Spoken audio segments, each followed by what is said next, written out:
You're 9 years old. Your grandfather owns a grocery store on Greenwood Avenue. He's the richest man you know. He owns a building. In 3 years, he'll be dead. In 11 years, everything he built will be ash, and the men who burn it will never spend a day in prison. They kept the insurance money. You got nothing. That's not a metaphor. That's what the insurance companies did. But we're getting ahead of ourselves.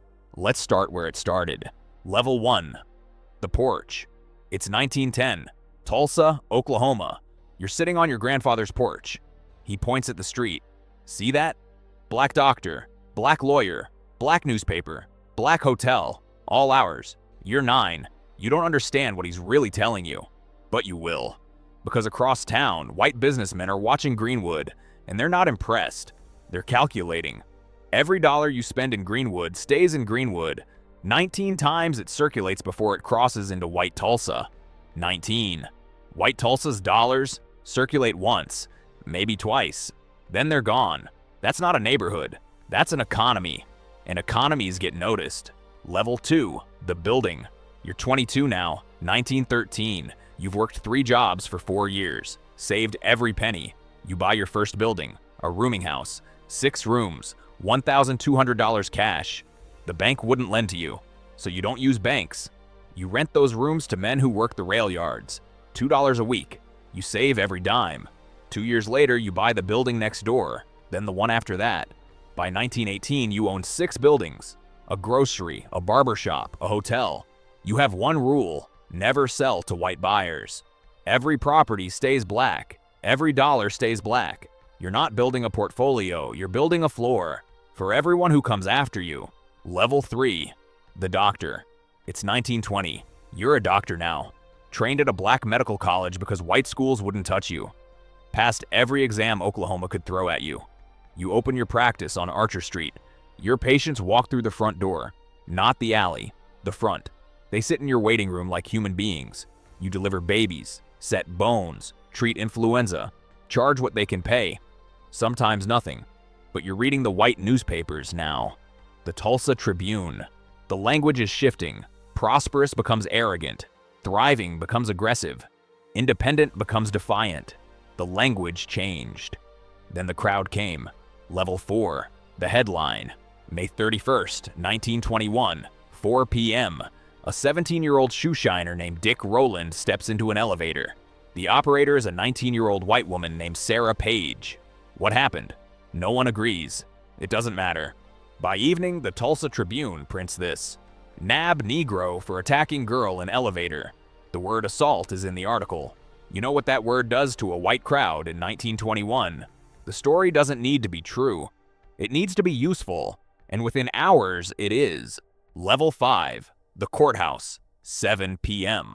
The crowd is forming at the courthouse. Dick Rowland is inside. Word spreads. They're going to lynch him. You've heard that word before. You know exactly what it means. Every black veteran in Greenwood grabs a rifle. 200 men. You fought in France. You know what a mob sounds like before it moves. You march to the courthouse, not to fight, to prevent. You find the sheriff. Offer your help. He refuses. You go home. The crowd follows. Level 6. The deputies. Then this happens. The sheriff starts handing out guns to the crowd. He deputizes them. Men who walked up as civilians walk away as law enforcement. The mob is the authority. The crowd is now the law. You don't know this yet. You're home. You're eating dinner. You think it's handled. But the first shots are already being fired. And what comes next is not chaos. It's an operation. Level 7. The fire. 10 p.m. You hear it before you see it. Glass. Not one window. Blocks of windows. Then gunfire. Close. Then smoke. You run outside. They're not moving randomly. Block by block. In sequence. Windows first, then fire. Specific buildings. The ones that matter. The bank. The hotel. The grocery. The newspaper. They're not looting. Looters take things. These men are taking nothing. They're just burning. The fire is not spreading. It's being directed. Level 8. The sky. Midnight. You're helping people flee. Grabbing children, old people, anyone who can't run. Then you hear it. Engines. Overhead. Low. Circling. You've never heard that sound at night. No one has. Curtis Jenny biplanes, the same planes that flew over France 2 years ago, the same planes that came home from the war. They came home. Now they're over you. Incendiaries, you're being bombed from the air by your own country. Not a metaphor, not rhetoric. Fact. American citizens, American soil, bombs. The fire department doesn't come. Not delayed, not overwhelmed, does not come. You watch your city burn from above and below at the same time. No one is coming. Level 9. The arrests. Dawn, June 1st.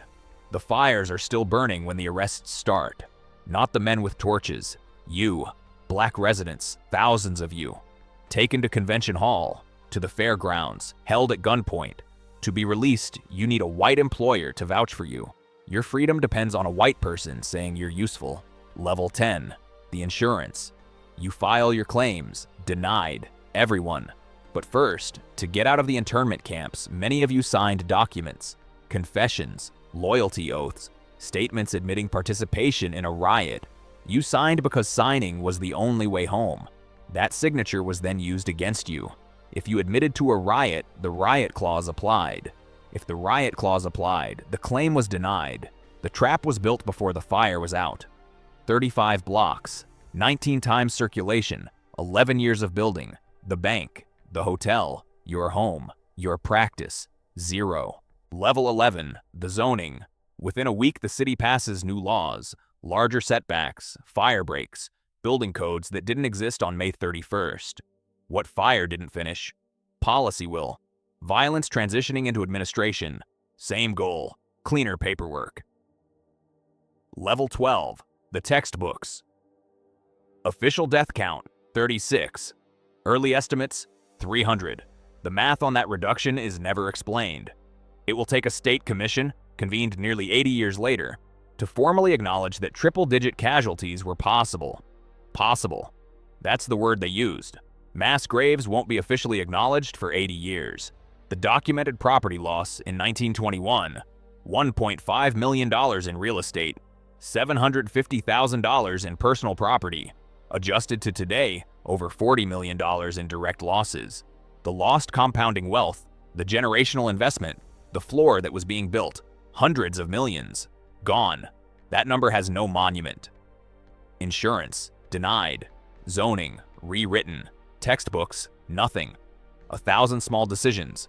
Curriculum committees, school boards, publishers, each deciding this chapter is too complicated. Silence compounds. The generation that lived it dies. The next one has fragments. The one after that has nothing. For 50 years, this is a rumor. That is not neglect. That is the second operation. Burn the structure, then burn the record. Same plan, different tools. Level 13, the truth. Here's what they didn't want you to know. Greenwood wasn't destroyed because it was failing. It was destroyed because it worked. 35 blocks of proof that every excuse for black poverty was a lie.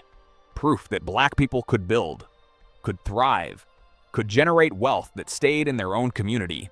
That proof was dangerous, so it was removed. By a mob that became a police force. By planes over American soil. By an insurance clause. By a zoning law. By a curriculum that decided this didn't happen. Level 14. You just watched a city burn in 9 minutes. You just learned what they spent a century burying. The question isn't whether you'll remember. The question is what you do now. Because here's the part they don't say out loud. Patterns don't disappear. They evolve. Same architecture. The tools look different now. A headline that isn't true. A crowd that becomes official. A clause in fine print. A law that rewrites what you're allowed to rebuild. A curriculum that decides what your children never hear. Help doesn't always arrive the way people expect. The insurance still finds a reason. The textbooks still have blanks. You weren't taught this in school. You had to find it yourself. The bodies are still in the ground in Tulsa. They haven't dug them all up yet. They're still deciding whether to let you see. You just watched a city burn. They buried it once. They're counting on you to bury it again.